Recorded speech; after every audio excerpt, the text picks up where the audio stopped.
Oh, welcome to the Sharpe Club. So happy to have you with me this evening, a little bit past 9 p.m.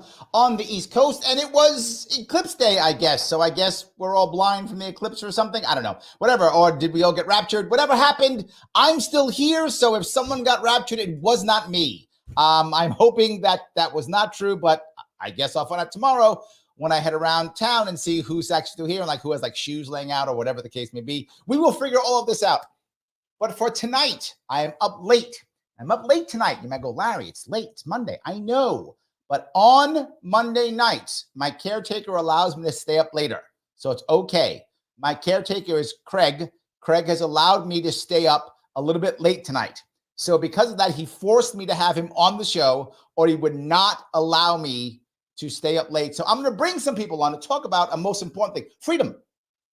Is freedom more important? Freedom to or freedom from? And I have a star-studded panel with me today.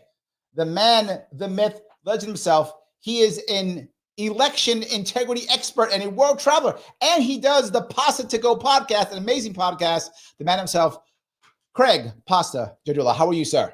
Doing great, Larry. Thanks so much for having me on. I love hanging with my libertarian friends. I love that, absolutely. And he is the host of the Searching for Political Identity podcast. Hopefully I say his name right. He doesn't get mad at me. The man himself, Brian Eskow. Did I say it right? First person in 10,000 people I've ever met that did that. Thank you very much. Bingo, because I am that cool. That's actually true. And our returning champion, the person who's been here on the show, she was here last year, and she's returned. She goes by That Liberty Chick, but she's actually a libertarian mom and a former candidate, believe it or not, the woman herself, Kaleena George. How are you? Hey, y'all. Actually, not former candidate. That never ended up happening, but. Oh, that's right. I forgot. Yeah. You did tell me that, and I forgot. I was so happy about it, and I was wrong the whole time. But that's okay. I like the idea. It's still good. So let me bring up that piece if I could. Right? With this election coming up here now, and people mad and screaming, and everyone's upset, particularly about economy and all these things. Is freedom more important to be freedom to do something? For example, like the Second Amendment, right? Freedom to have a firearm or freedom to go do something. Or is it more important to have freedom from something? Meaning freedom from oppression or freedom from poverty, freedom from something. Does either matter more than the other? Don't all jump at once. Oh, wait. Go ahead. I know. My voice is so amazing that I literally lulled you into a sense of amazingness. I know it's true, but you may speak now. Fine. I was trying to be proper and let, Kaleena go first because I didn't want to speak over like ladies first. I'm trying to be a gentleman my first time on your show. Here we go. Kaleena, ladies first. Please go ahead. That's an interesting concept for sure. And I feel like probably have some things to say, kind of different categories of which one's freedom to, freedom from. But I wanted to start off by saying I think the most important thing is to have like freedom in your own mindset, because if you don't believe that you are, free and that you can make your own decisions as long as they're responsible, it doesn't really matter what, the rules are or what you'll be constrained by basically any concept that's put on you if you don't have a, freedom in your heart, I guess. So I think that's really the first but if you have freedom, if you don't have freedom in your heart, let's say I'm someone, and I look this idea of, I bring this up often, the idea of voluntary socialism, the idea of voluntary detainment. People tease me about like, Larry, how can you detain yourself? I do it all the time. I joined the military, right? When I joined the Marine Corps, I voluntarily gave up my rights, right? I gave up some freedom of speech. I gave up freedom of movement. When people check themselves into rehab, they voluntarily detain themselves. So what if I don't want to be free, Kaleena? I don't want to be. I want to be controlled for whatever reason. How about that? Well. Oh, I like that. That was good. Craig, go ahead. Jump on. No, I mean, you're absolutely right too, as well. And I think, well, I actually think that freedom means different things to different people, depending on their circumstances, especially since, you were talking about the word socialism there, which a lot of people don't equate with freedom. But I've seen real socialists. I've observed elections in a country like Nicaragua, for instance, and I think that particular election is more representative of freedom than the United States election. There's more of a democratic process, more transparency, custody, everything that we want out there that would really define what freedom means happens in Nicaragua. I mean, I've even heard the term too as well. My good friend, I think it was Carl Zah would say, oh yeah, everybody's talking about the freedom dream in America, the American dream. The American dream is live and well, but it's alive in China, right? If you look at China, right, they have more home ownership per capita than the United States, more private ownership of business per capita than what's going on in the United States. So even though we have this illusion of freedom here in the United States, we're so restricted and we're so dependent on so many things the state provides for us. They've taken away every single form of manufacturing in the United States. We don't make anything. We don't fix anything. But I'll go two steps further on this one. One of them is they actually also, they've taken away the idea of us to even have community, right? Like there was a time when many local communities were able to support themselves and help out. And that still does exist, but far less than it ever has, right? The idea is that we fall to government for everything. And the second piece you brought up, Craig, is we don't live in the past. I still hear people say, if it was for us, the French would be speaking German. That was 80 years ago, right? Or we put a man on the moon. That was 60 years ago. And maybe it didn't happen. I'm kidding. I'm kidding. No, you're not. No, you're not. And maybe it didn't even happen. Brian, what's going on here? Tell me. Yeah, no, good place for me to jump in. Happy to be with you guys. I think we have to first ask ourselves, what does freedom mean? And of course, there's going to be varying definitions, and that is the basis of political division, right? I mean, so is freedom the liberty to do anything that doesn't violate the non-aggression principle? This non-aggression principle that I've become familiar with since meeting libertarians. That would be what we call negative liberty. Or is liberty positive liberty? Negative. Well, let me get into that in a second. Or is the other version of liberty, do you have a right to be free from struggle, which is what a socialist or a communist would say. So what do we have to be free from? From interference, okay? Like unless we're going to kill somebody or punch somebody in the face, or are we free from strife, from struggle, from the ruling class, the business class? So the definition of freedom is a great question. So let me go right there, and I'm going to grab a super chat. Roger, thank you so much for the $2. Roger says, freedom from debt, paycheck above cost of living. And, I know that libertarians immediately get mad when they see that. I know. But I think Roger has a very valid point, because when you have people who feel like they can't be free from debt, they will very often do things, not always, but they will very often do things that are negative. And that will affect other people. They will often do that. I think it's often true when people feel like they aren't part of the society or they aren't gaining from the society, they tend to have less respect for that society as a general rule. They go into black markets, things like that, right? Isn't that point true? Yeah. Kaleena, hold on. Kaleena gave me a look. I think she didn't like that. Oh, no. Well, I mean, the freedom from like having constraint of cost of living, it definitely is a concept that I think is kind of funny, because I mean, we have such a large country. Everyone has the freedom to move freely throughout it, and there's always going to be somewhere that's more affordable to live. And then you have things like remote work and stuff. So I'm not sure that, I know the cost of living is a huge issue on a lot of people's minds, but I think that it's almost, again, like a self-imposed constraint. Like a lot of us want so many things that we then, kind of increase the way that we live to where it's like we're always hitting that budget roof. So I think, again, that's something that kind of comes from personal choices a lot of times. I could see that. I'm sorry. Go ahead, Brian. Go ahead. No, it's just such a good point about how you define freedom is so going to be based on your mindset. So it's such a great point. Yeah. Yes. I mean, how can I, and I'll go back to what people are saying about, this is to Craig's point earlier, about the election. Is our election free? Clearly, I think not. But I think so many people are so worried about, can I pay my bills? right? Can I, pay my rent? Can I find a place to live? They're like, I don't care if the election's free or not. I just want to pay my bills. In fact, I'd vote for a king right now. If I could just, right, I'd vote for a queen or an empress. If I could just, eat that. I think a lot of people are feeling that. I don't know how accurate it is. Maybe it's your point, Claire. Maybe it isn't that accurate. Maybe it's an emotion, but I think people are feeling it. Craig, you're laughing. Am I right?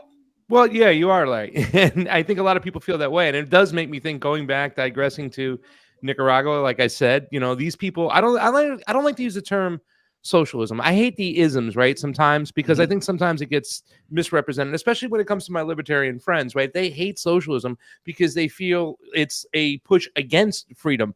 But like I said, when I go down to Nicaragua, I see more of a collectivism where people are joining together because they want to live free of the empire's, grip. We've talked about foreign policy, Larry, and you've admitted how bad our foreign policy has messed up so many different things, why there is so much migration over here. I didn't admit I agreed.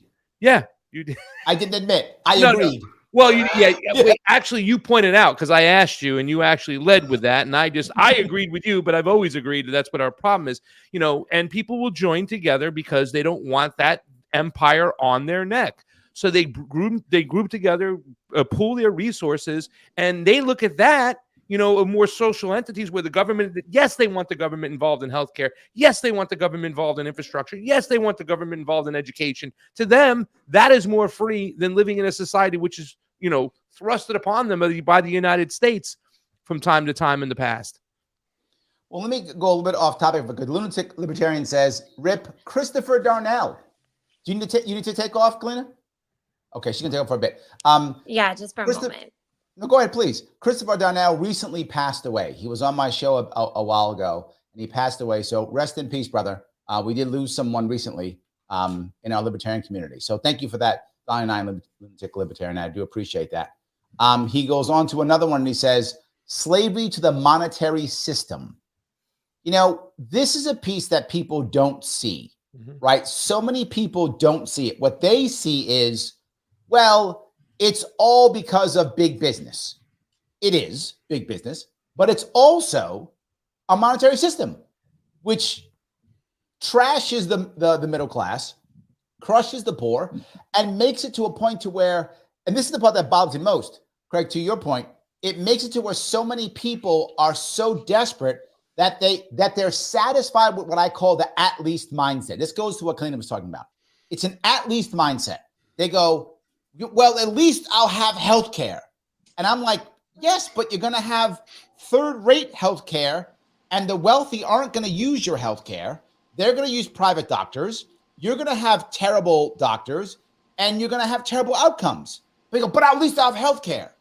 And then they don't want more because they feel so dejected. They feel so bad about things. They can't imagine, right? When I talk about the idea of, I don't want people to just have basic, terrible healthcare. I want everyone to have the best healthcare possible. People would get mad at me when I would say that. They go, well, we can't afford it. But isn't my goal the right goal? Or is my goal just let's bring it real fast. The idea of Medicare for all. A lot of people like Medicare for all. A lot of people want it.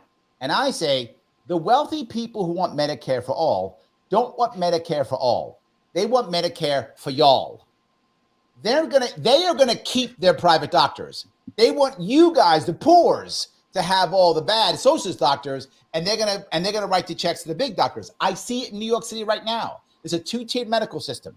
The wealthy go to private doctors, and the people who aren't wealthy get stuck in whatever doctor's left over for their insurance. Did I go too far? I mean, Can I say something like that? This is one of the things too as well. I have a lot of leftist friends, and this is the crazy thing about the whole COVID situation. Are we on YouTube? I don't want to talk to freely or Facebook. We are on YouTube, but I'm probably already demonetized because you said the evil word. I'm demonetized already. It's fine. All right. Well, when I was part of the whole Bernie Sanders campaign, the number one enemy of the progressives was the pharmaceutical lobbyists. They never trusted them. They understood what was going on. They looked and see their history, especially like companies like Johnson & Johnson, what they did, giving, hundreds of thousands of Africans in Africa mesothelioma, never having to pay for it. These are just one of many stories when it comes to the pharmaceutical companies. Yet, when the whole, what came along, they all bent the knee to the pharmaceutical lobbyists, and it just blew my mind. So that's when I really changed my perspective. Unfortunately, you know, sometimes Alex Jones is right, and I think he was right when it came to that whole situation. You know what I'm saying? And I was like, what are you guys doing? Like, why are you guys bending the knee?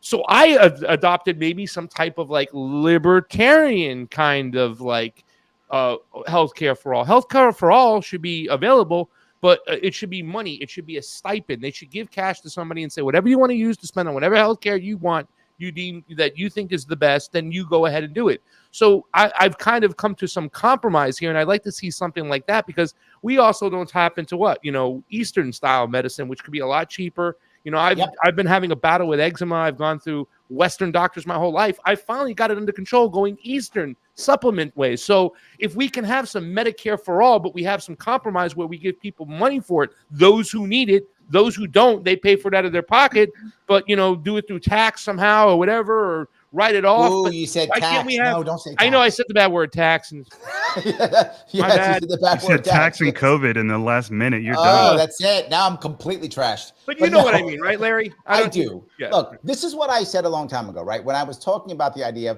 of how we could try to get things under control. And people laughed at me. It's about 2018.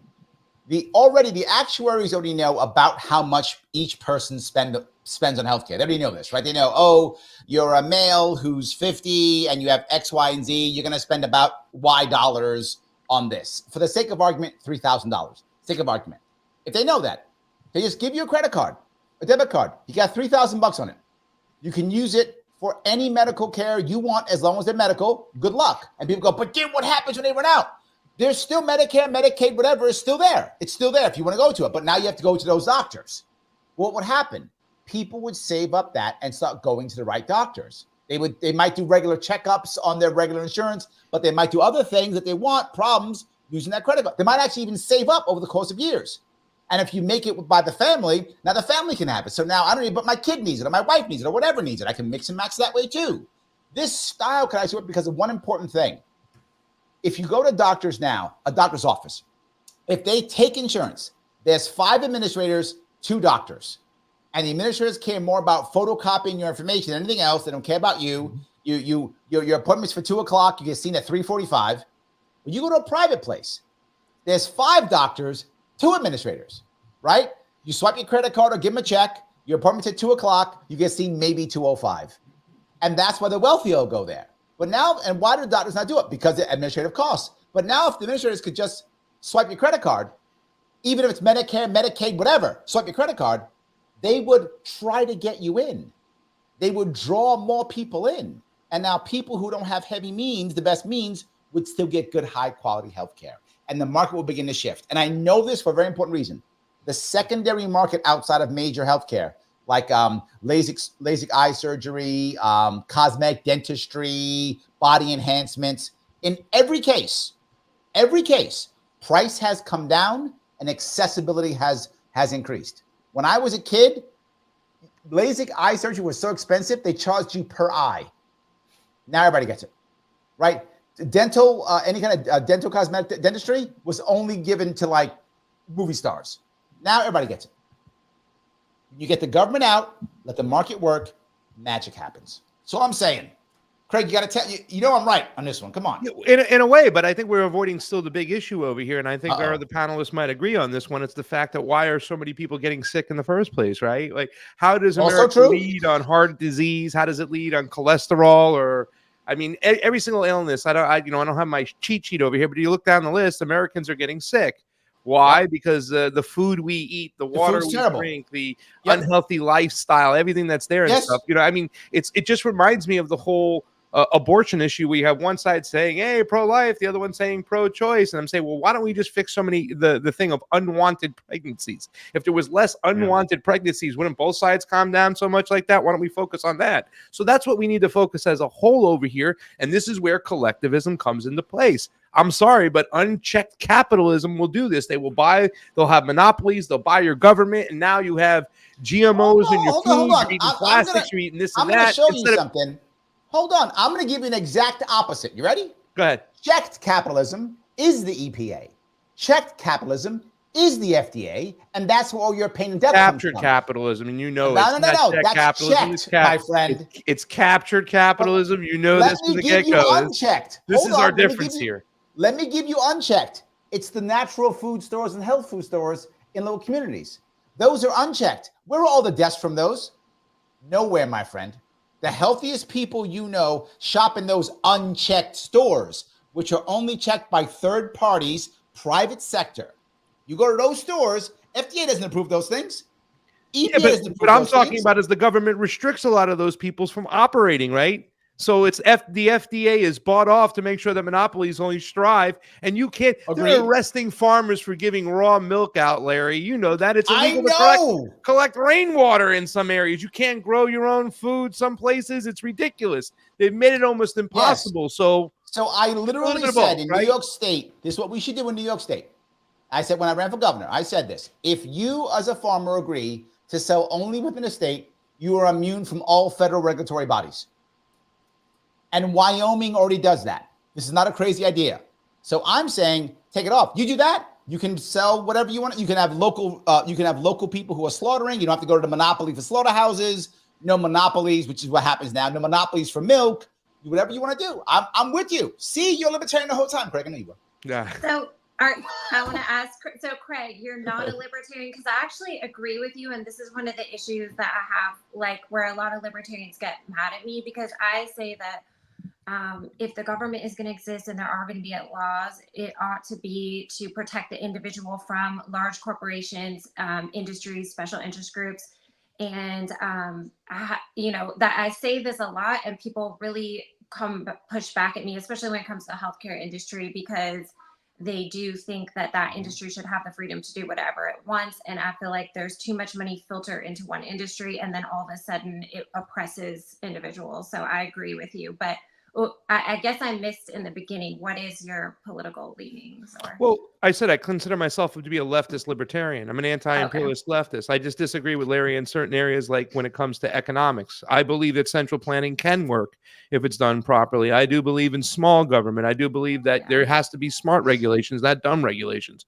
So I'm not completely an anarchist to the sense where, the analogy I make, and maybe I'm wrong, forgive me, Larry, for bringing it up again, but sometimes I look at libertarian politics as like almost a football game. And if you took out the referees and thinking it's going to work, it's never going to regulate itself. But however, I understand. See, the whole thing is I understand where the libertarians are coming from.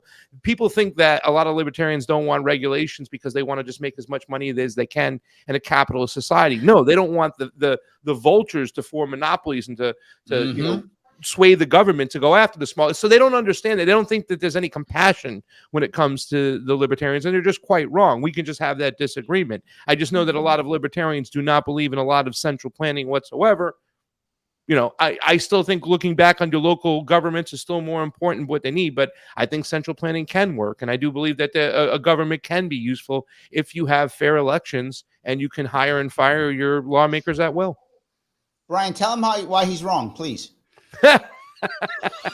Well, just sticking a pat on me, Larry. Well, why can central planning work? I'm not prepared to say why it can or cannot, but it's a good point. It's a good conversation. We're talking about what is the proper role of government. Because we all want the same thing. You bring up a really good point, Craig. Most lefties that I know have so much in common with most libertarians, which is they are against these big corporations. It's a tremendous lack of communication between the two groups, which is a real shame. So it's a really good point. But I don't think it's even that. It's that we've screwed up as libertarians before with you. We have. And that is we've allowed many conservative/Republicans to say they are us. That's true. So people think of as Republicans. I still hear this all the time. Yay, libertarians backed by the Koch brothers. Where's my Koch money? I didn't see any Koch money in 2018, 2022, 2020. The Kochs haven't been part of the Libertarian Party for 40, 50 years. I'm not even making that up. It's like 40 years since they've been part of our party. But they still say it. You're all big business guys. Where's my big business money? I wish I was a big business guy. Where's my PAC? I could have used them in 2022 desperately. I got none of that. So I think you're right, that's Brian. Green Party propaganda, right? That's been thrown out there to kind of smear you guys as the other third party because they're just mad that you guys take the ranks and are the third party out there. However, you got to provide a home for me. There's no caucus for me, right? There was a socialist libertarian caucus that attempted I remember. several years ago, right? I know the guy who tried to start it. And I believe Adam, what's Adam's last name? anarchist libertarian. He ran for vice president. He was McAfee's vice president. Yeah, he backed it. He supported it. And unfortunately, it did get shot down. So I mean, like I said, I'm hopeful in the future. I think right now you don't have a superstar populist presidential candidate. We thought there would be a couple libertarians that were going to step forth. I'm still supporting Clint Russell for vice president, whoever comes forth. But right now, I think you guys have to find a way to provide a home for people like me and get them into the party. Right now, you know what I'm saying? Literally, give me a leftist, a social. Listen, libertarianism started from socialism, did it not? Right, from the French Party, the Socialist Party. That's where Libertarian Party came out of. So, I mean, there should be a home for us and people like me. And there's a lot of people like us. Hey, Rage Against the War Machine. That was an idea I started a long time ago, where I took, from the Tulsi Gabbard campaign. Going to see her election in New Hampshire, I met a bunch of libertarian, the Jackman brothers, Reed Coverdale, and all of a sudden I started realizing, like, holy cow, even our guy with the boot on his head was there. Vermin Supreme. Vermin Supreme was there. I got to talk to him, and I was realizing how much we've had in common. And you know what they used to say? The libertarians used to count on the leftists back in the days to be anti-war. Now the left party has become pro-war, and I am thankful that we were able to count on you guys, Larry. Thank you from the anti-imperialist leftist group. Thank you to the libertarians for carrying that flag and being there on Israel, Palestine, the majority of you, being there against the whole Russia-Ukraine situation and seeing for what it is. So really, to tell you the truth, that Rage Against the War Machine, where we had people like Ron Paul, Dennis Kucinich, Daniel McAdams, Scott Horton spoke. Scott Horton was the first person to congratulate me when I got off stage. We had such a bonding moment. He's great. Well, we're together here. There was Max Blumenthal. You can talk about hardcore lefties, right? So if we can create a home for us within that party, I talk all the time about single issue coalitions.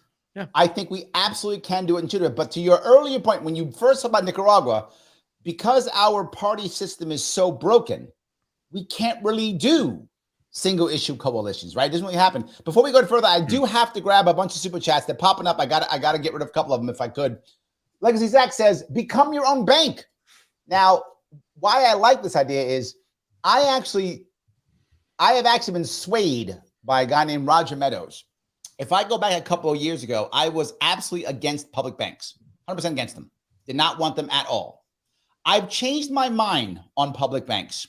And the reason why I think it may be an idea that I might want to use is not for his reason. He went to it for a different reason, but we would still agree that it might work. Public banks could actually supplement the FDIC so that we can have more co-op banking and more localized banks, more credit unions to support localized businesses and localized infrastructure. And I think it could work. So I think the idea of becoming your own bank is a good idea. I think that is a good idea. Let's see if I grab a couple more of these if I could.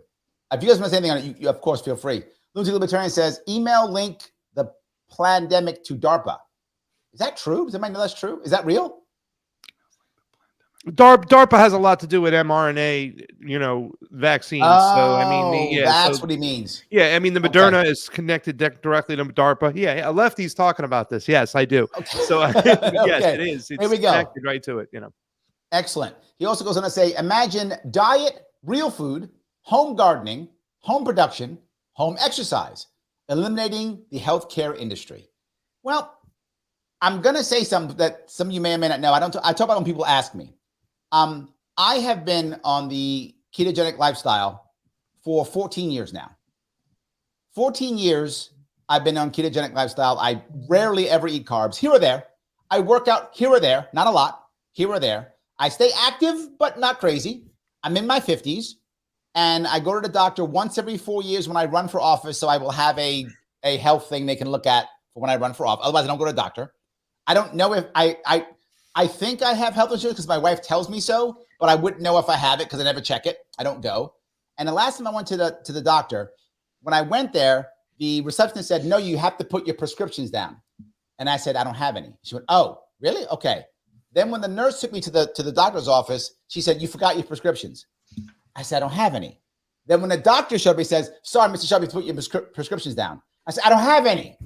They don't believe that I don't have prescriptions because, to your point earlier, Craig, the pharmaceutical company has convinced most Americans that having meds is the norm, that not having meds, you have a problem. Having meds in some format is the norm. I think he's completely correct. Kaleena, please jump on board. I'm sure you have something to say to this one. Oh, yeah, definitely. Well, I don't know if y'all know this, but I actually used to work in healthcare. Now I do fitness, lifestyle coaching, all of that. And yes, it's true. They expect most people, especially by 50, most people will be on 4, 5. Sometimes by 70, people are on 10, 12, 15. Crazy amounts of medications per day. You start to see all kind of extra issues. All those have side effects. All those have interactions with each other, and polypharmacy is definitely a big deal. So for me, I'm a lot like you, Larry. I try to do all of my stuff at home, take care of myself, eat right, work out, all the things. And I have not been to the doctor, I would know if there was something wrong with me other than just lab work and stuff, but I haven't gone for years either. And I honestly, one thing that I wanted to say, Craig, about the monopolies and the insurance companies is that one thing that I found is that since I'm over 30, I don't think that any health insurance companies even offer catastrophic only insurance. So then it's like you have to pay these high premiums for people that wouldn't actually be using regular office visits, things like that. So that would be something that I wish was reformed in a way, but I haven't been able to find anything, like that. So. Well, wow, Kaleena, I thought you were 24. I didn't think you were close to 30. That's just, well, I'm on Larry's show for the first time. I'm gonna make sure I do leave a good mark over here. Have a good thing. But I think we also have to point out too, as well, since we have somebody out there throwing out some DARPA and whatever out there, maybe that we have to also recognize the fact that it's been co-opted a long time ago. The Rockefeller Foundation took over the pharmaceutical industry a long time ago when they discovered they can make medicine out of petroleum products, and ever since then, it's always been about getting rid of natural causes, that natural guarding that gentleman talked about, being able to take control of ourselves. So really, to tell you the truth, going back to your first part of the whole show, talking about freedom for us, American way, is being able to take care of ourselves and take back control of our food, our water, and everything else. And here's a question. Are we victims? Are we sheep or are we lions? Because 2 people, at least 3 people, you look like you're in good shape too, Craig. If we were to all take personal responsibility, going back to the original point of mindset, we potentially wouldn't have half these problems. So are we victims is one important question, or are we just hurting ourselves? And do we deserve a little bit of both?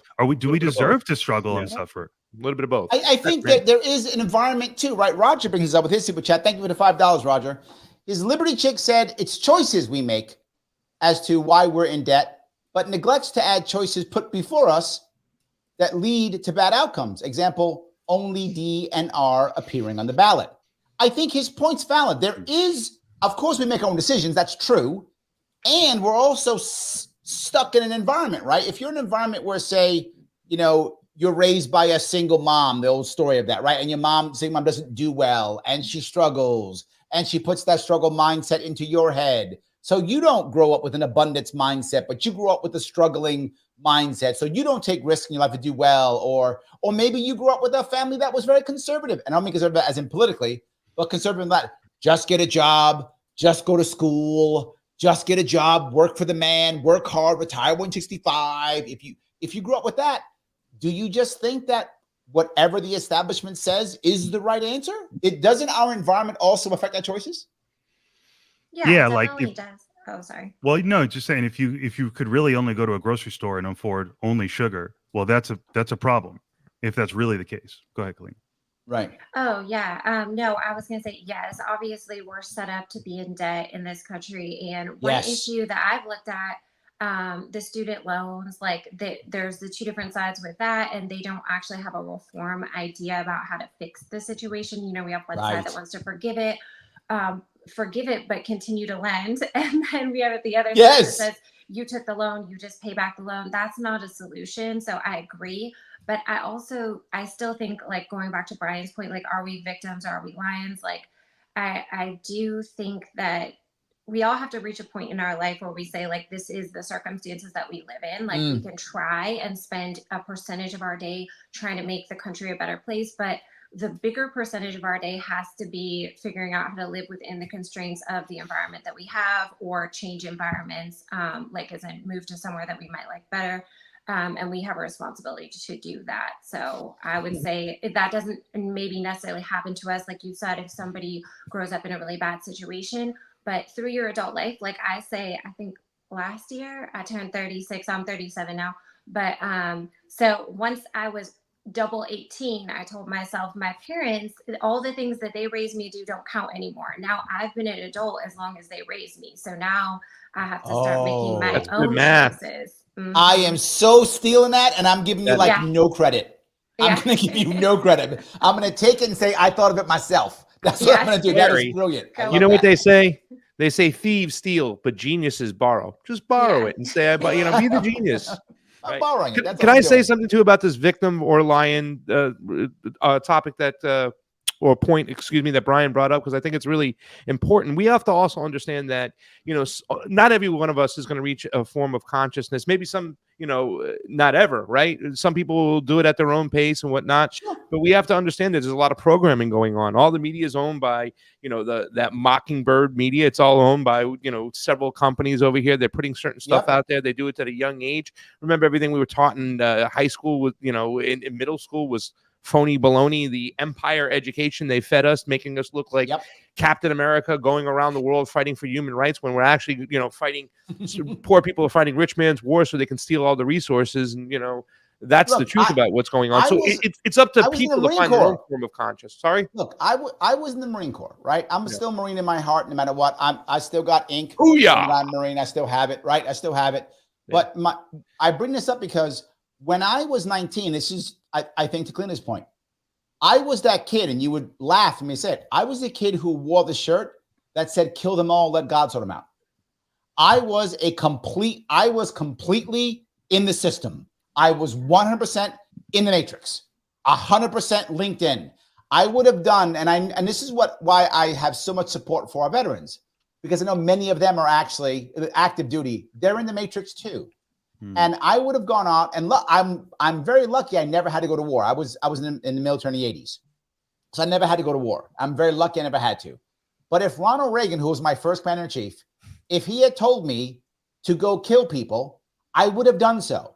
I would have killed people. I would have ordered men to their death. I would have sacrificed my life because Ronald Reagan told me that guy was the bad guy. Why? Because Ronald Reagan said so.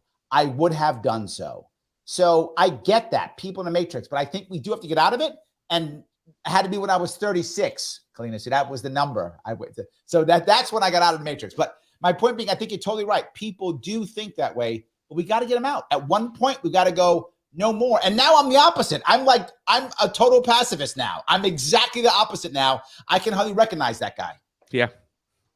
So here's a question. If we understand that a huge challenge for each of us and for society is to say, how do we get to the highest and best version of ourselves? Because if that would be a great thing. I mean, that would just have great benefits. Let's assume that we get there. Then the question becomes, do you need a government at that point? Is libertarianism, anarchy the best option at that point? Or do you need a government in society? Well, look, what I would love a world where it's fully voluntary society. I would love that world. I'm just being forward. We are nowhere near that world. Maybe, I'm being good when I say 100 years. I'm being kind. You're being unrealistic there, I think. 100 years is not going to happen. It's like you also said too as well, unfortunately, Brian, Larry hit it on the nose in the beginning of the show. A lot of people want to be governed. They want to be controlled. Govern me harder, daddy. That's what they were saying. Right. During the COVID, they kept on asking for more and more, regulations. Govern me harder, please. Because it takes work. It takes work to be healthy. It takes work to be a productive member of society. But there's another piece, though, right? The reality of it is people need help. People fall down. People have problems. People get in bad spots.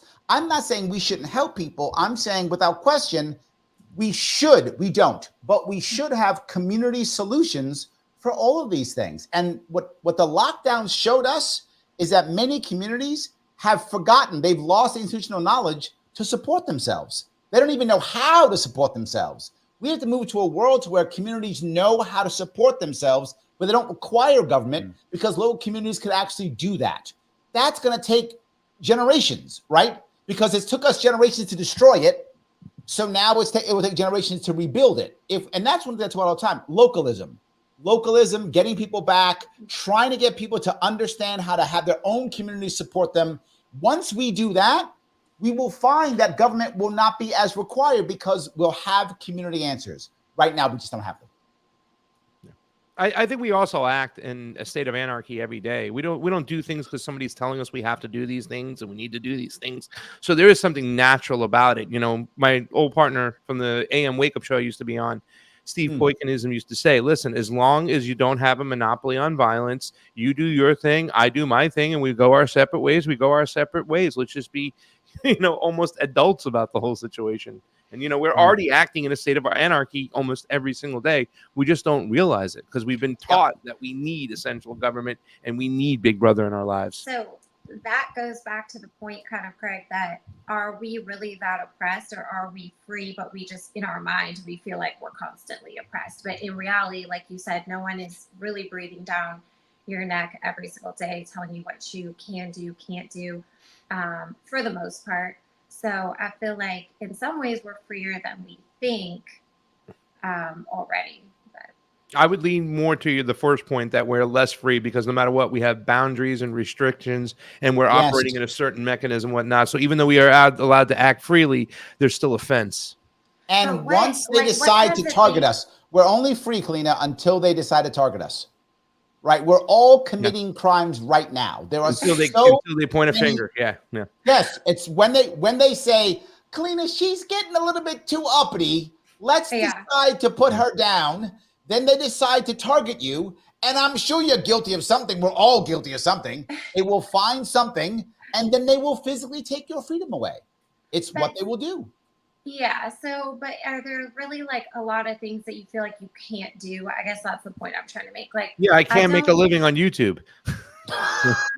Well, but is it YouTube is a private company, right? But it has. Is it a private company? What it does? No, it's not a private company. It's entered in an agreement. There are public easements all over the place. They use our satellites that we all paid for. They use our land that we all paid for. It's once again, and even though if you are a private company, we're a nation of laws, supposedly, you can't, freedom of speech means freedom of speech. And they also signed, NDA 230, the National Defense Act. I think it was Section 230, where they agreed they wouldn't act as a publisher, right?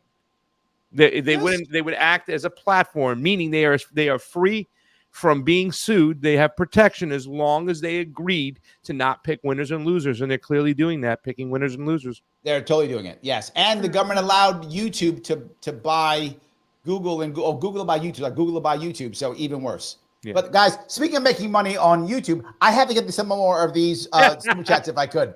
The Libertarian, thank you for 999. Programmed ideology is never a justification of discrimination to eliminate competition. Parliaments can never get things done.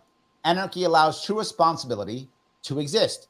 I think that's true in theory, Lunatic Libertarian, completely. I think in practice, we're not there. That's just my view. I don't think we're there. I like this guy. I hope he follows my channel. Lunatic Libertarian, you are awesome. I like your thought. Bring the money. He keeps going. He says, 199, we are well-informed. That's a tough one. I'm not sure I'm with you on that one. Well, misinformed too, Larry. Yes, I see. Is well-informed meaning I know a lot of stuff? Then I think that's true. We get lots of stuff. Is that stuff actually valuable or correct? Or any of those things? Oh. And should the government come in and try to play that role of providing the correct stuff? Yes, that's right. Or do I just want to watch my local MSNBC or Fox and let that talking head tell me what is the right stuff? Sponsored by Pfizer. Sponsored by Pfizer, exactly right. Pfizer will tell you what's right. We can trust them. So I'm not sure that I'm with you on that one. He goes on to say, suffering is life. To suffer, the consequences. Wisdom is obtained indeed. Question everything. Think it's not illegal yet. End your enemy. I'm not sure where he's going with that one, but keeps going. And another 49. Thank you, Lieutenant Libertarian. We have been programmed to never satisfy everlasting human want. Producers do not want more. They want to satisfy more consumption. so much that he threw at us. I'm not even sure where to go. Brian, say something funny. Can you buy us dinner with all the money that he just gave you? There we go. That was funny. Well done. I like that one. Very good. But consumption, people often think that consumption is a bad thing. And I think it can be a bad thing, but it isn't by default a bad thing. Consumption can be a wonderful thing, can't it? Yeah, well, it's not a. Oh, sorry. good. No, I was going to say good. Oh, sorry. I was going to say, no, I'm kidding. I don't think it's a bad thing, but individually it can be a bad thing if you let your want or your drive to consume to cause you to go into debt. I mean, it can definitely be a bad thing if you're over consuming or, you know, if there's that push there, but otherwise, yes. Yeah, otherwise it keeps the economy going. So it's not bad. Yeah. Justin says, he says, I managed to get a degree with no student loans. Thanks for the $5, by the way. It just cost me my left knee, 2 vertebrae, 8 years of my time, and a lifetime of medical issues. Yeah. That does not sound like a good swap, Justin. I'm not sure I'm good with that price. And a second born child too. He didn't put that on there. He forgot to miss that. Yeah, he forgot that. Yes, they take exactly. everything. Right. But you know, this is another point I'll bring up here, right? This goes back to what Roger was talking about. Your environment, what's put in front of you. I have 2 kids. One's 20, one's 14. My 20-year-old, I pulled her out of high school early because I knew it was useless and worth nothing. And I got her into college right away. I got her a college, didn't take a stupid test. She started doing classes already. She's going to graduate before she's 21 years old. She's going to graduate before she can drink. She's going to graduate, well, drink legally. She's going to graduate early and get out of college fast to get into the workforce, right? Because I know how useless this stuff is. Most kids don't. Most kids are told their entire high school life by every guidance counselor, by every teacher, don't go to the trades. That's for dumb kids. That's for bad kids. You have to go to college, get your loans. Don't worry about, you have a great job when you get out. Everybody should go to college. They're all told this. So how can you expect a 17, 18-year-old kid to make a smart decision on that loan? It's hard to expect them to do that in that environment. I know how we can do that, Larry. Show them how much a plumber makes nowadays, right? It's skyrocketing. I do. And show them the paycheck from some of these people going to trade schools. When I was on your show, you got mad at me when I said we should be doing the trades. And you said the average, when you need $57,000 to make it in America or something like that. I forgot what it says, whatever you said, something like that. The average tradesman makes $88,000 a year. Yeah, but I didn't get mad at you for talking about the trade system. I just said that people weren't making the money they were making nowadays. That was it. Yeah, because you were saying that people weren't taking these jobs, they weren't paying enough. And I said, they are paying enough. We're not taking those jobs. Those jobs are going to immigrants. Those jobs are going to migrants. American kids are going to college and then working at Starbucks. American kids aren't becoming plumbers. So the migrants are instead of American kids. I was saying that we're basically mostly a service-based economy, and the service jobs don't pay the money that they should pay. That's all I was saying right there. You know what I'm saying? Yeah. I think they used to pay a lot more. And let's be honest, too, as well. Once again, talking about the services that are provided, what the state provides us or what our environment provides us. Today, a college degree is probably equivalent to a high school degree 30, 40 years ago, right? They're just not teaching us anything anymore. And they're definitely not teaching kids to think for themselves. So, 100%. I mean, it's really, that is, and that's why I think it was a smart move what you did, pulled your kid out of high school right away, because it's just a waste of time nowadays. And that's something that, you know, our good friend, what's his name? George Carlin talked about us. That will never be fixed because the rulers in this world, they don't want a society that's capable of critical thinking, that can understand who's screwing them over and stop screaming at their neighbors instead. Absolutely. 100%. I go back to that 1,000 times. 100%. Let me grab a couple more if I could. Roger says, thank you for $2. Direct democracy over economy/government via CBIs and WCs. I completely agree. I think worker co-ops are a great idea. I think people should support them. I do not think they should be required, but I think government should back them as any other company. And finance should also, and finance does not. One of the reasons why worker co-ops are so weak is the finance industry thinks they're bad and does not support them. Financing is very hard to get for worker co-ops. That's very true. It's a valid question. Legacy Zach says, what is everyone's thoughts on algorithm, or whatever that thing? Does anybody know what that means? I know that it's something about taxing based on land, and it's Thomas Paine, but I don't know what it is. I thought that was Georgism. I thought it was agorism, but I don't know what it is. So clearly, we have no on it legacy. We have no. Did you? And we don't know what it is. So I don't know. I guess we. But I think it's a leftist idea. I think it's some form of taking care of the peasants with the land of the rich in some fashion. Oh, hold on. I brought it up on Wikipedia. Yeah, me too. Right? Is a free market anarchist political philosophy founded by Samuel Edwin Konkin III that believes the ultimate goal as bringing about a society in which all relations between people are voluntary exchanges to a free market. I like it. The problem is for some people who come to my show think that I read the things. I don't read the things. I'm a libertarian. I don't read the things. Right? You mean like all the publications or the books they want you to read? I don't read any of them. Yeah, I read none of them. I don't know. None of them. But I'm very practical, and I think some of the ideas are not so practical. So I don't go off in philosophy too much personally. People get mad at me. They want me to be more philosophical in that regard. I don't read those books. Yeah. I don't read them at all. Yes, I don't. I'm sorry. They might get mad, but yes, it is true. You won't quiz me on anything I don't know. Yes. Oh, agrarian. Thomas Paine, agrarian justice. Close. Oh, that's what you're thinking. Okay, there we go. Yes. Going to the Libertarian goes on to say, I'm a master tradesman. There we go. Welder, diesel technician, HVAC tech, programming robots or logic function ECU, critical thinking. I'm a CB vet. Naval, yes, my brother. Yes, absolutely. Also, thank you so much. I appreciate it. That's CBs, amazing. Man. Wow. Absolutely. Yeah. My chief, and he went from what is it? I forgot what it's called. He went from petty officer to first class petty officer to chief during my boot camp when I was in the United States Navy. He was a CB2 as well, and that was kind of cool. There we go. Yes. I got stuck in a sub, and he was a CB. I would have rather be a CB. So would I, but they weren't asking people to be CBs. It was very rare that you can be a CB. That's good. That's very good. So I know I brought that stuff, but let me fall back if I could. I know I went through so many of our super chats. I appreciate them. I do want to go back to one of our original questions, though. You know what? Before I go there, let me do a very simple thing. Let me talk to the audience for a second. Guys, if you're watching and you like what we're talking about, click the like button. It does matter. You have to click that like button. If you haven't clicked it yet, what you are saying is that you hate all four of us. That's what you're saying. That's how I'm going to take it as a personal attack on me and everyone here if you don't click the like button. So please click it. It does matter.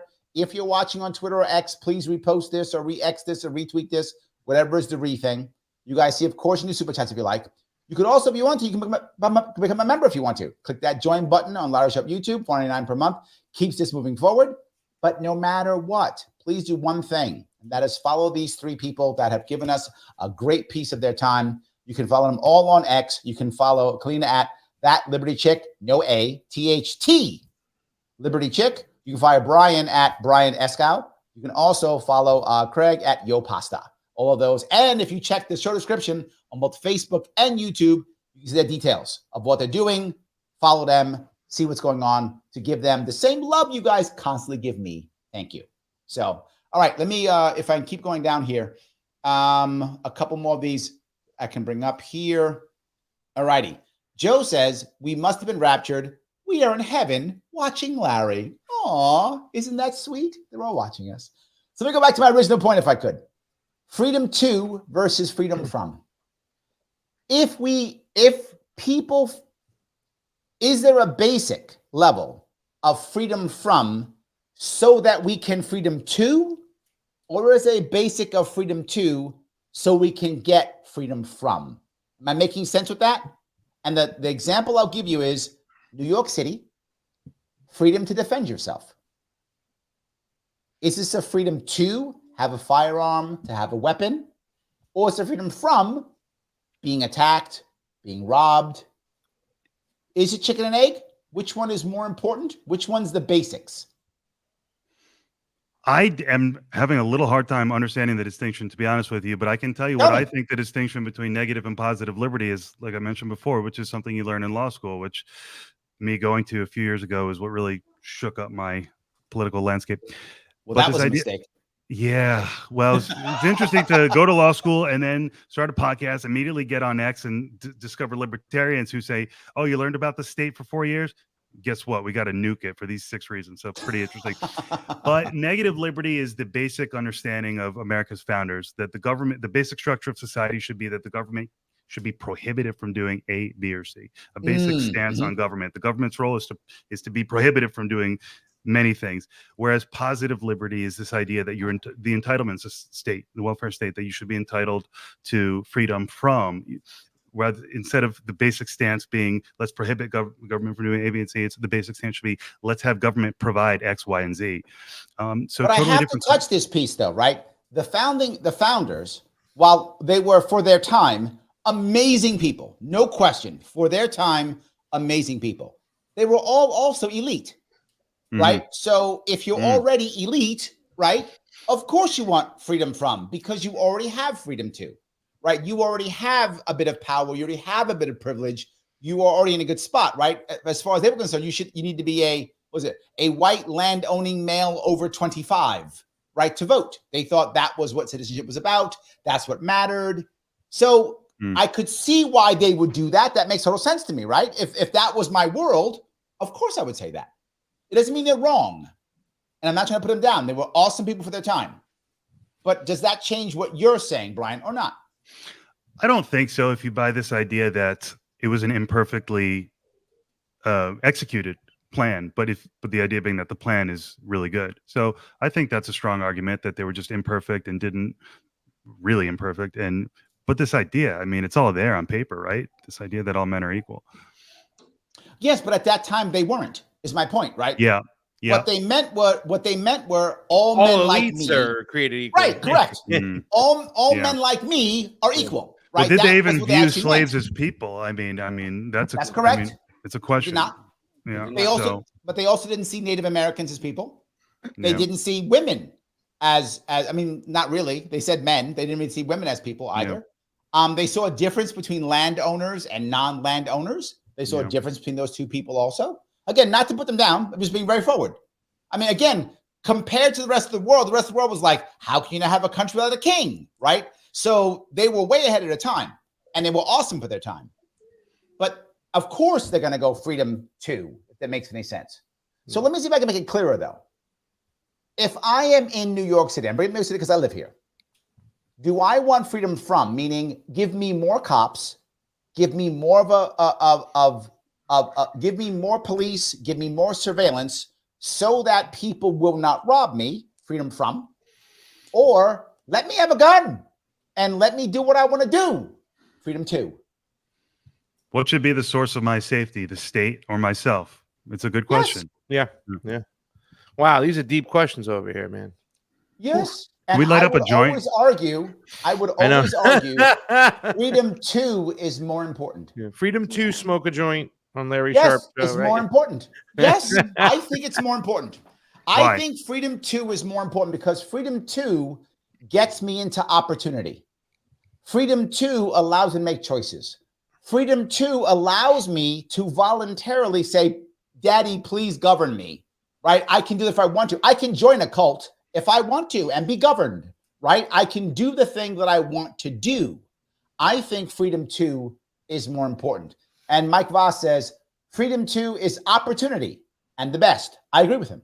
It's the least restricted and least prone to abuse. Freedom is choice, not approval. Yeah, but shouldn't I be safe from people who have freedom to own a gun and get drunk and then go do whatever? I mean, isn't freedom from also as important? I think it's a nuanced question. It needs to be balanced between the two.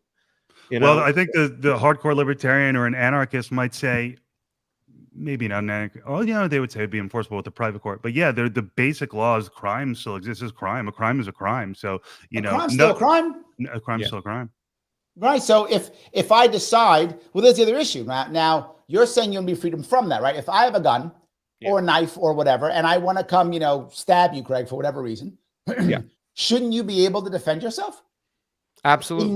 In New York City, you may not. Yeah. Right. If I come at you with a knife or a gun and you hurt me with a knife or a gun, you're going to jail. Yeah. That sounds like a horrific violation of self-defense principles. It is. And that's how New York State works. I mean, that you see that. Remember that the most popular one was last year, that bodega guy. The guy came at him. He physically threatened him. He yelled at him. he was physically bigger, he was younger and stronger, and was physically hitting him. The guy grabbed a knife that was there for opening boxes, defended himself. He went to Rikers Island. He went to the most violent jail in the entire country. The cops came, arrested him, and the government did not pardon him. If his life, I mean, I went to law school. I'm no lawyer, but if his life was in serious jeopardy and he killed someone, he should not be in jail. Correct, but that's not how New York State works, is my point.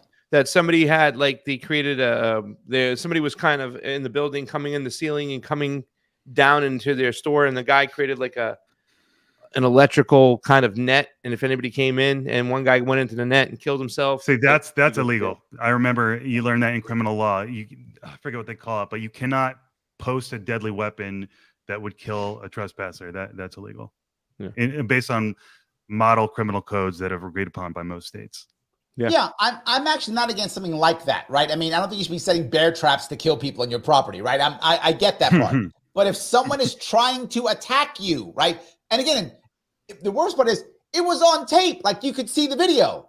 The man is physically larger, younger, and striking him and yelling at him. So you don't know, is this guy going to kill him or not? You have no idea, right? This guy might have killed him. Who knows? We don't know. And he defended himself, went to jail.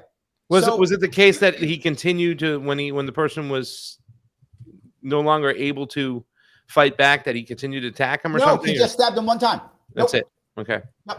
Guy bled out. That was it. Yes. But my point is, even if he did, let's say he stabbed him several times. So?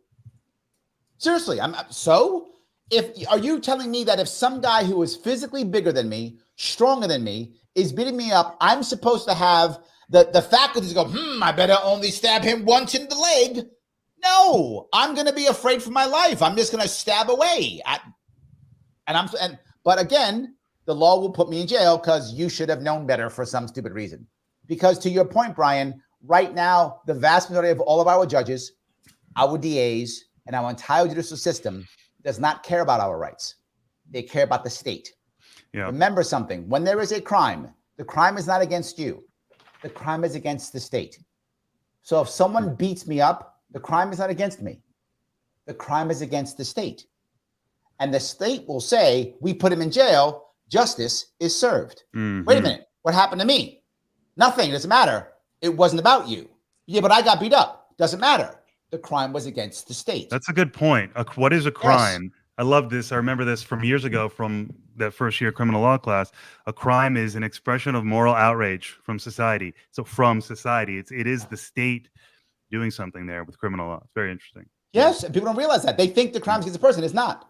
Our justice system, the crimes are against the state.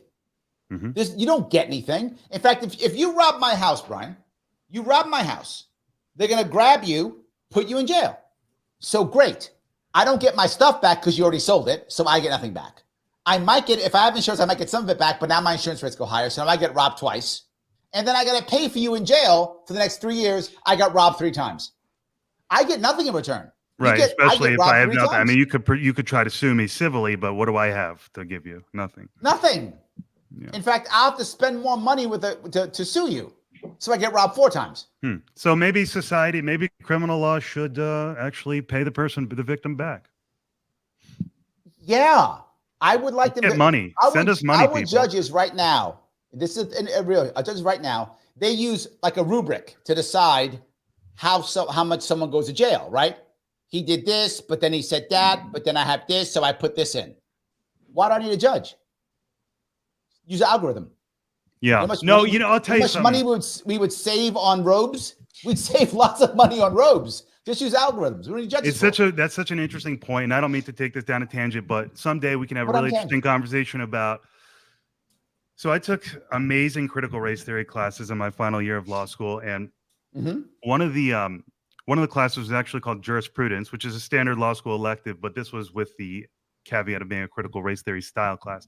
And so he took us into how judges operate. And it's really a question of, do you want to see the law as like a gapless set of rules that an algorithm could essentially apply? Or how many contours are there? Are there a lot of contours? Should the judge fit in his contours a sense of justice and equity? That was what you might call equity as opposed to law, and how much too much. There's some phrase: too much law kills equity, or too much equity kills law, or something like that. I think they're both right. Yeah, it's a balance. It's a balance. And so, should we have a society where judges are essentially algorithms or applying certain rules, if you will, or should this is the example I will bring up here. And again, it's happened in New York State. And silly me for thinking this. When we put our bail reform laws in place in New York State, I knew they were a problem, but I didn't think they'd be that bad. And I was wrong on this. And about every 5 years, I'm wrong on something. See, sometimes I am. I'm not perfect. I'm about 1 every 5 years, I'm wrong. I was wrong on this. I thought it's okay. Judges will do the right thing. They will see that if someone is literally a violent criminal who's been arrested 10 times, convicted 3 times, they will just say, I don't care what the law is, I'm leaving the guy locked up. That is what I thought. I was so wrong. They folded the pressure and let everybody out no matter what. And I couldn't believe it. And people, when I told the judge, they go, what am I supposed to do, Larry? I brought this up. Okay, let me ask you this question. Brian, I'm asking this question. You're a judge now. You're a judge in a criminal court. New York State is stupid. It passes a law that says if you're 16 or 17 years old and you are convicted of graffiti, mandatory minimum death sentence. Oh boy. That's the law.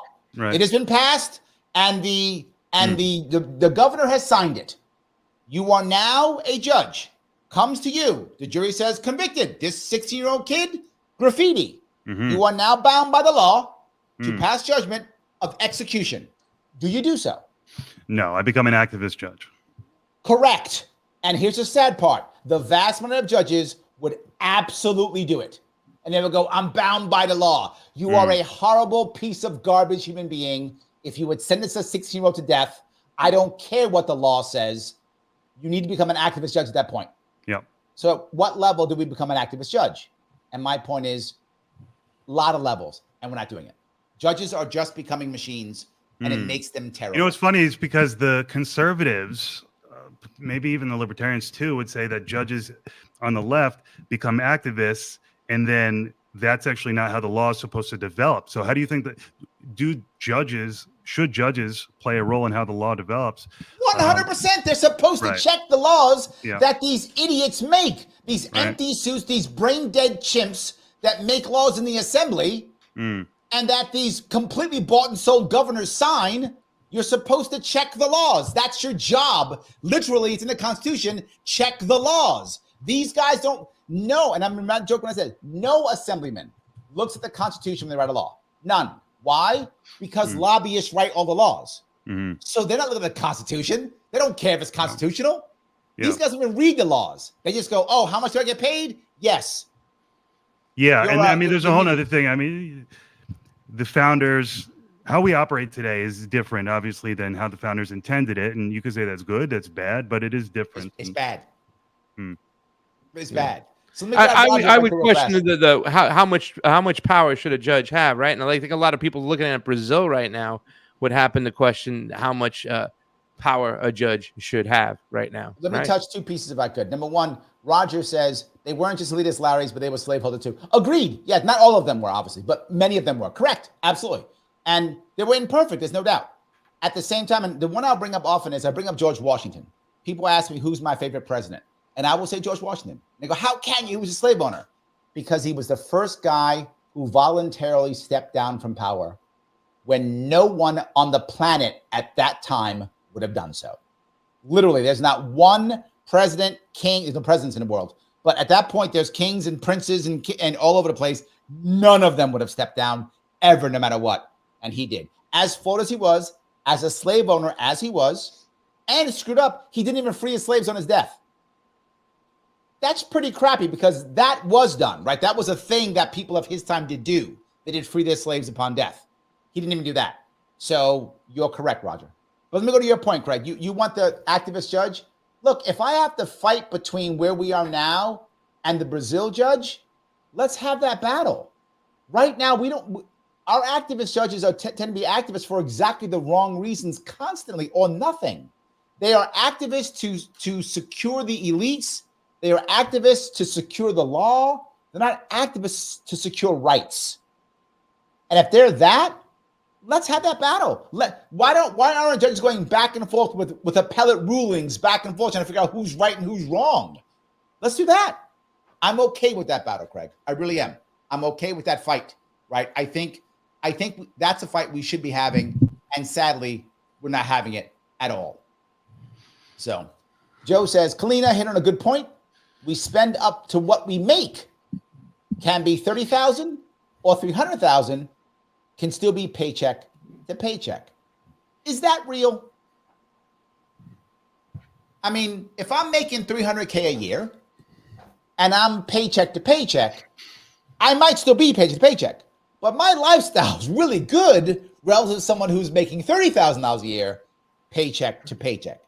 Now he's right. I might just keep spending if I'm making $3 million a year, right? I could just be throwing the money away. You define your lifestyle. Go ahead, please. Well, I mean, I didn't make that much last year, but I actually feel like my lifestyle was fine, you know, but I mean, have a lot of stuff paid off, you know, over the years, don't have a lot of debt, all of that. And I value my time with my son. So for me, my lifestyle is good. But, you know, I mean, I guess it just depends what you value, what you want to spend money on, what you think are necessities, because there's a lot of things that they tell us are necessities that maybe aren't. So.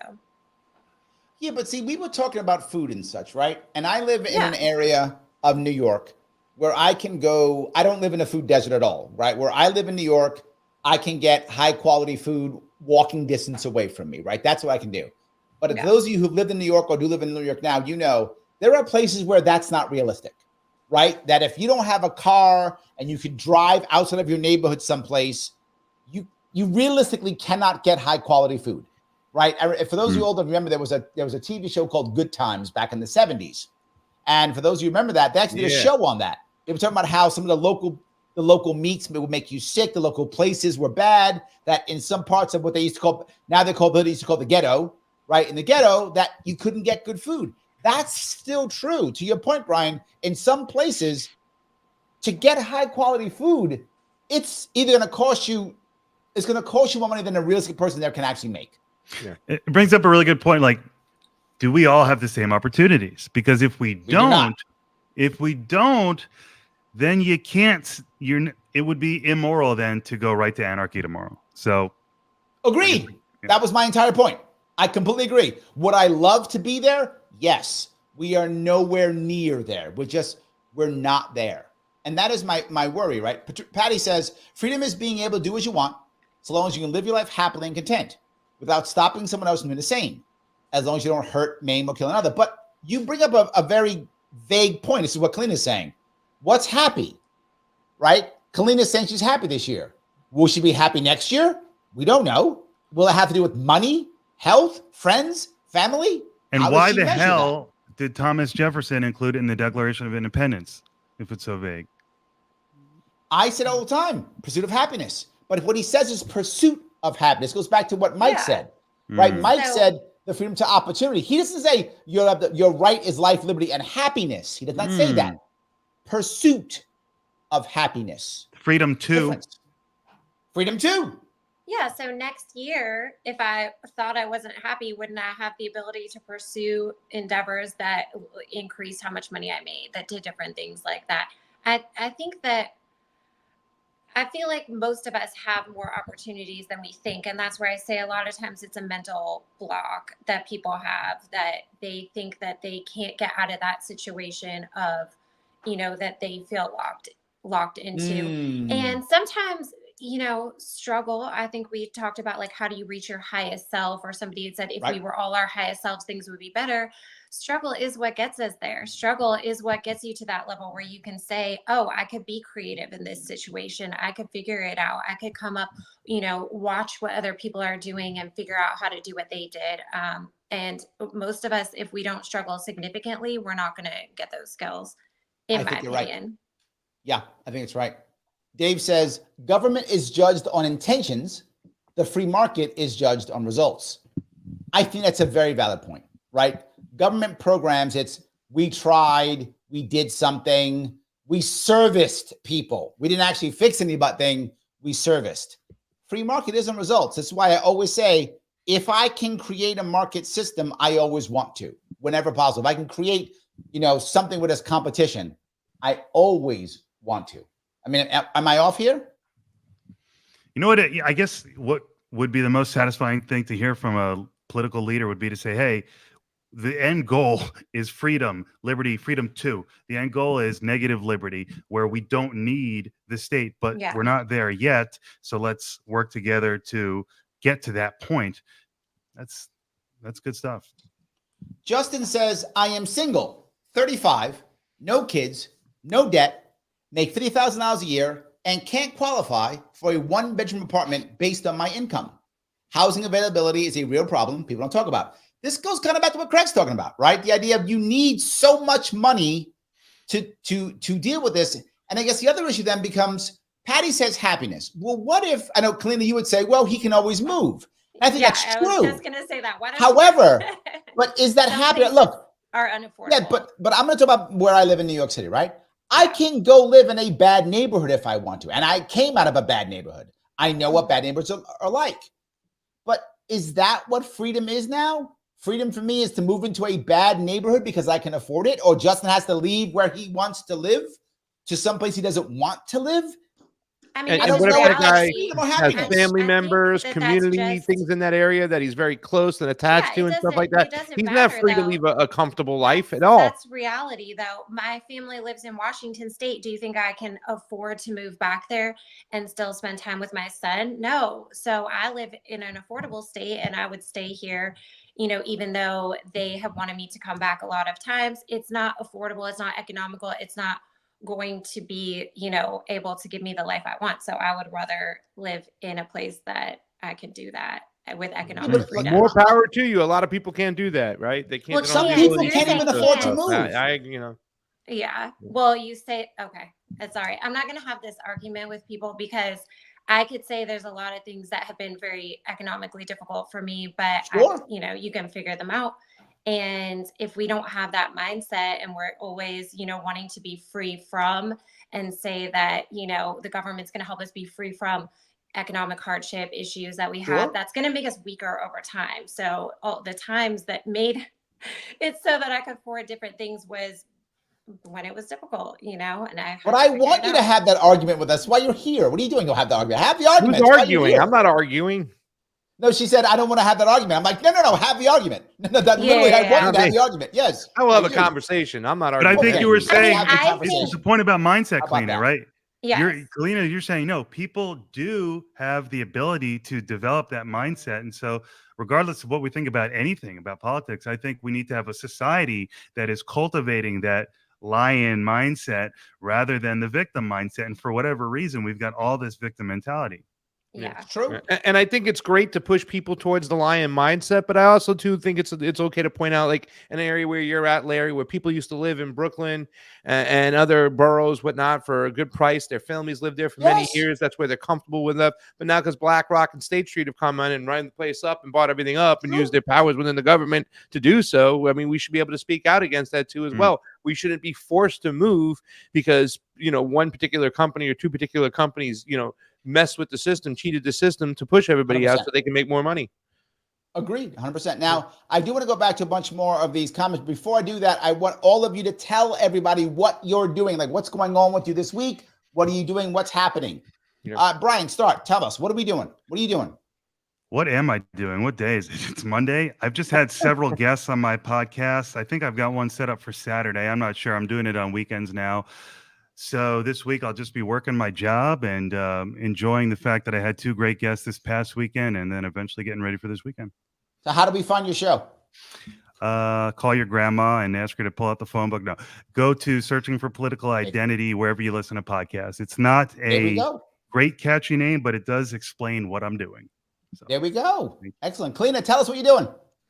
All right. So actually this week, Samantha and I, my business partner, we're working on changing our program, which is Reset Health and Fitness. We have fitness, lifestyle coaching, holistic health. She does a lot of herbalism. I do mostly the fitness side. We're working to switch over to an app. So we are getting everything, all our current clients switched over, getting that set up, and then we're going to launch it for new clients May 1st. And the other thing that I'm doing today, I have my last night with one of my puppies. I breed Sheepadoodle puppies, Persian cats, and I'm going to get into Shih Tzus too soon. I know a lot of people have a problem with breeding animals, but they're all perfectly well cared for. Take great care of them, raise them in the home. The puppy's sleeping right over there, the last one. And that is one of my side businesses that I've started to help me spend more time with my son, teach him something that he can do, because my son's actually on the autism spectrum. So he can't go to any childcare really, or he couldn't when he was younger, much outside of like now he's in school. Don't have babysitters, don't have all that stuff. Dad lives in another city, you know, he does see him, but that's what I'm talking about. Have to be creative. Okay. Love to have pets. How are the pets going to contribute? How are we going to make our lifestyle work for us? Teach him skills that he could use for the future, no matter where he ends up on that spectrum. So you're raising a lion. Look at you go. You're never a victim, and my son's no different, and neither am I. And I just want everyone to know that. So I like that. You can find Craig, me on tell Twitter. us. Twitter and Instagram. There we go. Twitter and Instagram. Well, Kaleena, what kind of a dog do you get if you breed one of those Shih Tzus with a bulldog? Oh, bullshit. Yeah. Dumb and Dumber right here, right? My name is Craig. My name is Craig Pasta Jardula. You can always get at my Twitter at YoPasta, and we'll lead you to all the things I do. I've been one of the co-hosts of a show called The Convo Couch for over 6 years with Fiorella Isabel, who works for RT, and she's located in Moscow.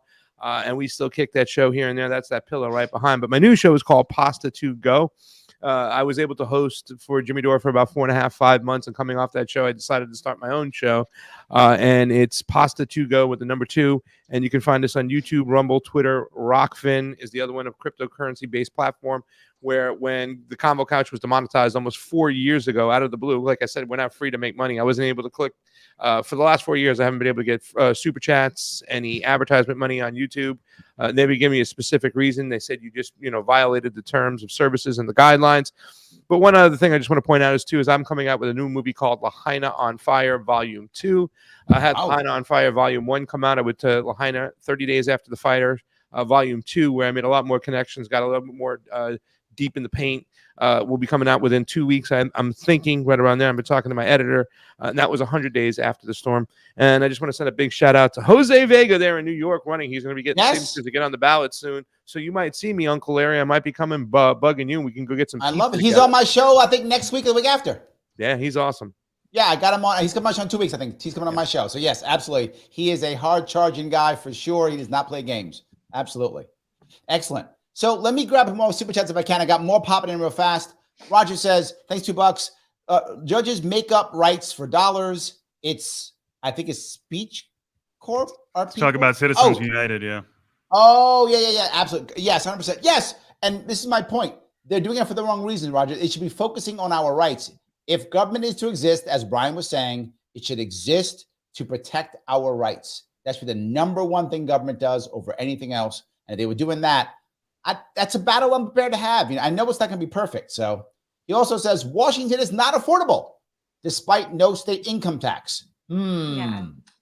Yes, it is true that I was considering going to Tennessee because there's no state income tax. I was considering that. I thought maybe Tennessee would be a good idea. I was considering it. I was. So absolutely. And Lunatic Libertarian has 2 more. He says, mental block? No. What levels have you programmed to under the hierarchy? I'm not sure where that goes. Correct. Skill sets develop under failure, which is suffering. He then says existence was never meant to be comfortable. More programming. Life is strife. You are not secure unless you make it. And I think this goes to a point, though, right? The problem with this, though, is, Kaleena, you are a good example of someone struggling being successful. Good for you. Congratulations. I feel like I'm similar to that. Good for me. Congratulations. But there are millions of people who are struggling and not being successful, who actually wind up either never getting out of the hole at all. And some of that, I think, is exactly his idea. It is programming. And I bring this up often as my day job when I'm actually doing real work is I'm often a consultant, a teacher, a trainer, a coach, and I deal with issues. And I tell people that most people, when they fall down, actually don't get back up. Most don't. And the stories that we see of success are always of people who get back up. But we don't see the stories of those who don't get back up, right? Everybody in the world, when something bad happens to them, has a pity party. The question is that pity party 5 minutes, 5 days, or 5 years or 5 decades, right? Hopefully it's 5 minutes. That's what we'd like. Oh, woe is me for 5 minutes. Then I get my act back together and I start working again. But for some people, it's 5 decades. Yeah. Can I also say something really quickly, Kaleena? Because I know you want to jump in and maybe say something about that too as well. But we talked about, when I said in the beginning of the show, I'm not free to make a living on YouTube, right? And I guarantee that Larry will agree the reason why I was demonetized, for whatever reason, is unjust. I shouldn't have been demonetized, taken down, whatnot.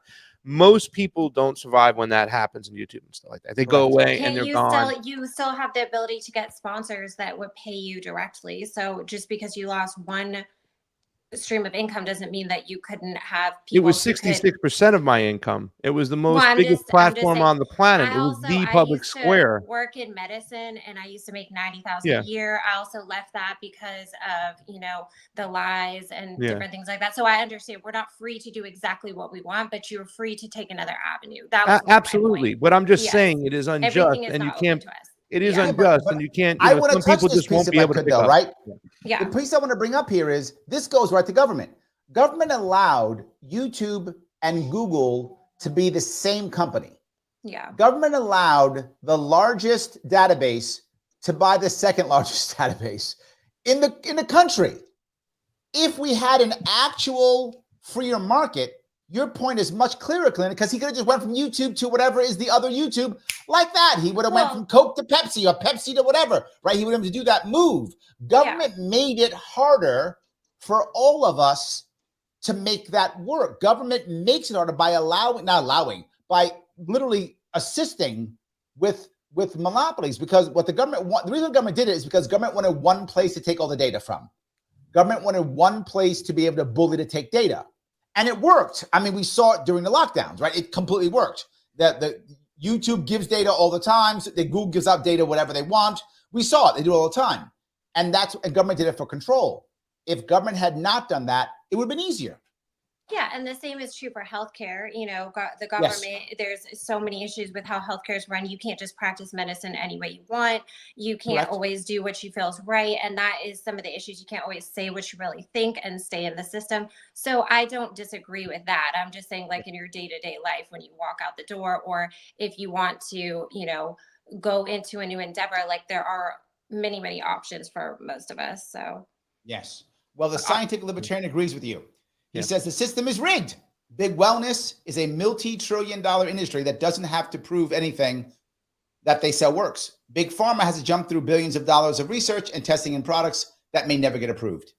So I think this is, by the way, it's not the, this is a different libertarian. Yeah. Yeah. No, he's saying big wellness hold on. It's free. Yeah. That's as far as, like, if you want to do supplements, if you want to teach people about exercise, you have the freedom to do that. That is a very free industry, and it's why I like it so much. Could I have gotten ivermectin as easily as I wanted to during the COVID-19? Well, it's a pharmaceutical. It's considered pharmaceutical. It was still off patent, safer than aspirin. You know what I'm saying? It wasn't an opioid. Anything that's going to be, through the pharmaceutical industry is going to be highly, they're going to want to do it their way, and that's how it is. Which I'm not saying I agree with. They were during the AIDS pandemic. They were, what were they? The FDA was like banning like sources of vitamins and whatnot. Yeah. I mean, that was terrible. Yeah, and they were pushing ATC, right? Fauci over there. All you had to do was a little bit of work to see Fauci. I am the science. Absolutely. Situations, stuff like that. Yeah. But can I also just say really quickly before Larry? I don't know. I do want to say that Kaleena does have the right attitude. My mom used to tell me, if you laugh, the world will laugh with you. If you cry alone. So at the end of the day, we do have a choice whether we sink or swim. I just think we should definitely point out the atrocities, but, we have to have that lion mentality, because otherwise we'll, end up gone, dead. Yeah. Yes. They say if you are don't they say if you were a Republican when you're young, you had no heart or something? I was a Republican when I was young, and then I was a Libertarian, and now I'm like growing a heart. I'm starting to get a little bit more into socialized ideas and everything. So I was the opposite. She's becoming one of yours, Craig. Right? If you're liberal, if you're 30 and you got no heart, if you're 30 and you're not liberal, you got no heart. If you're 50 and you're not conservative, you got no brain. That was the whole thing. I was the opposite. Now I'm losing my brain. I'm getting a little bit of a heart. So I do understand what you're saying. I hate to see it 10 years ago. There we go. Yes. Oh, it was worse. She's definitely worse. I used to be a So Craig, you're winning. You're winning. No, I'm not winning. By the way, Larry, I forgot to announce I'm going to be 51 this Sunday coming up, so I'm going to be in the old man crew over here. 51's a big one because now you know you survived. Absolutely. I am actually older than you. I'm the oldest one here today, but that's fine. No worries. My birthday's in July. Yes, I share a birthday with Julius Caesar, by the way. Just to make sure. Wow. I share a birthday with Joe Biden. Yeah, really? Perfect. Almost so the does same. Anyone Julius Caesar, Trump, Joe Biden, Obama? almost the same. Yeah, exactly. That's good. I like that. So Roger says, Larry, number one job of government is to provide, promote general welfare. It's first enumerated power in the preamble. Judge's number one job is to protect your rights. Yes. Protect your rights. Yes. That's what I want to hear. Absolutely. Roger. Sad news for Lunatic Libertarian. He says, I was fired on Friday. I think he's responding. What's he doing spending all this money? I know. What are you doing, man? I gotta write you a check, get this back to you. He says, I'm a warrior. Fighting is fundamentally American. DEI doesn't control me, nor does any policy I reject. I've made my choice. Well, I like that. I do like that. But now I feel bad about all these super chats. I hope you saved lots of money at least. That make me feel better. So, he's allowed to spend his money any way he sees fit. This is about freedom. It's a show about freedom. The libertarian lunatic can do what he wants to do. Go for you. Good for you. That's 100% correct. Absolutely. All right, guys. I want to say this if I could real fast. Please click that like button if you haven't already. It does matter. Please click it. I know I bugged you. Please do so. If you haven't retweeted this or re-X'd or reposted it, I don't know why you hate me. It is silly. You should do that. Do it right now. Thank you for all the super chats. I appreciate it. So, but no matter what, please follow these three people who have given us so much of a great time. Please follow Kaleena at That Liberty Chick, no A, THT, Liberty Chick. Also, Brian at Brian Eskow, and also Craig at Yo Pasta. Please, or go to the description on YouTube and Facebook. All their goodies are there. You can check all of them out in any way, shape, or form. Did I miss anything, guys? Should I be saying something that I might have missed? I did think we were going to talk a little bit about Brazil today. I was waiting. I was prepared for it, but I'm going to tell talk me. about Do Brazil. Tell me right now. Well, I mean, you see the whole thing with the X over there, and listen, it's weird because I'm having fights with some of my lefty friends because I think they're not looking at the nuance of the whole situation. I don't know if this is one of those things where, when people talk about their abuser the abused grows up to start being an abuser themselves. I think it was very unjust what happened with Lula da Silva years ago when he was, the United States State Department pushed their judges to jail this guy. And eventually he was let go. So now, I think they see the connections that Bolsonaro has, whatnot, and now they're trying to quell speech. And I think they've just overstepped their boundaries right now. I observed that election in Brazil, and I think it was a fair election. I think that Lula won, and I'm one of those guys who think the 2020 election was not fair. So, I'm not the normal, run-of-the-mill not type normal. of guy. No, that isn't normal. That's interesting. Yeah, most people who think that that's why you got canceled.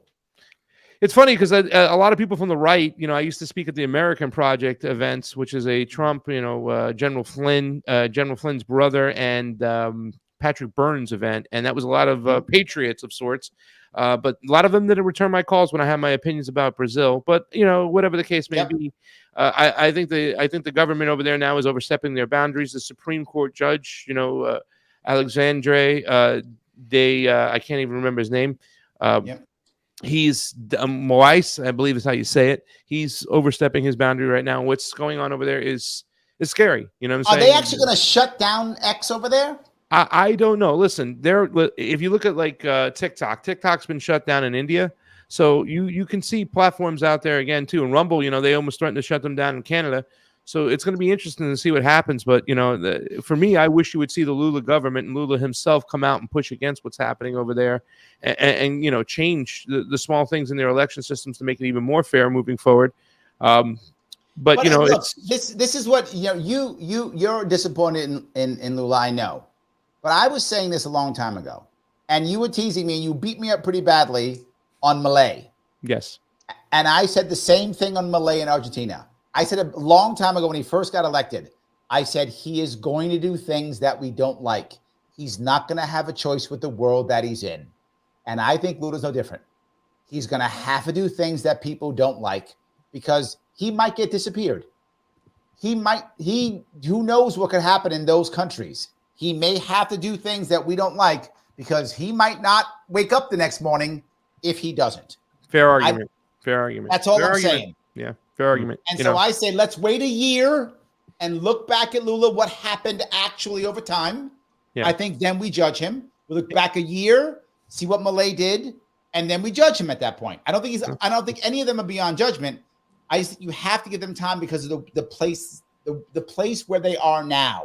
It's going to be hard to even a year out to kind of justify what Milei has done, moving Argentina out of BRICS, being very pro-Zionist, pro-Ukrainian war. It's hard to go to step back on those things, and also selling out his country to BlackRock. Lula has these other things where he's kind of quelling speech. He's going along with what the Supreme Court judge is doing. He's very pro-mandate when he's Mr. Vaccine himself. Yep. I don't like that at all. But he spoke out against what Israel is doing right now, and he's been great in the international community, plus making sure that Brazil has a way forward within the BRICS nations, and that's thriving, and their relationship with China is a good one. I agree, but the Chinese abandoned Milei immediately.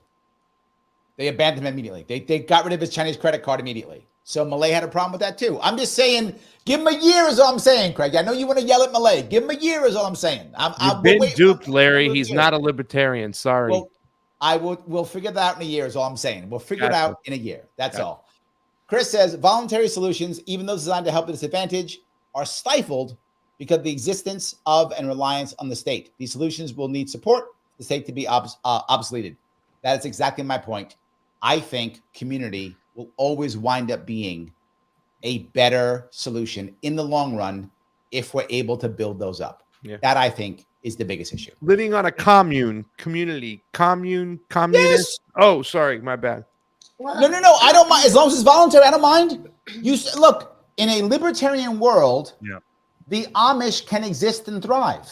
Yes. Right? 100%. It's voluntary. So good on you. But in every authoritarian world, the first people who get attacked are the minorities.